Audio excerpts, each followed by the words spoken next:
السلام عليكم ورحمة الله وبركاته، مساكم الله بالخير.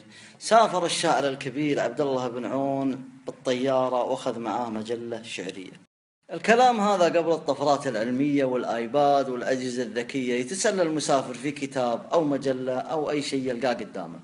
أثناء التصفح شد انتباه الشاعر عبد الله بن عون قصيدة من العيار الثقيل، ولكنها لشاعرة وليست لشاعر.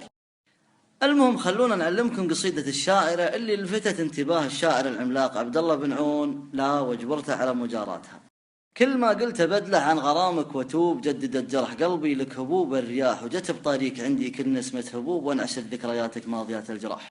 واشرقت شمسك اللي بادية في الغروب، ونجمك اللي رجيته من سما الحب طاح. المصيبة انسان الزين قلبه لعوب، وش يفيد التوجد والبكى والصياح؟ لا بسلك عن الهجران والصد ثوب، وان شكيتك تقول الحب ذنبه مباح، لكن الله يغفر لك جميع الذنوب، على ذنب جنيته يغفر بالسماح. قال ابن عون هي يلي عليك الناس تمشي دبوب، ليت من هو درنك غيم ولا ضياح، تام من نجد الاصل وبس ما انت معروب، وهني من لقفلك بالهوى يا رباح. عشقتك المسامع قبل عشق القلوب، ومغلوث الهوى وان شاهد البرق صاح، بالمغاليس دوبه ينعش القلب دوب، مثل ما ينعش الضميان برد الصباح. لا تهيج صبابة كل قلب معطوبة، تغزل من الغزلان سم من ذحاح، زدت نار المودة من حطبك بشبوب، ما يطفي لهبها شرب موية نساح.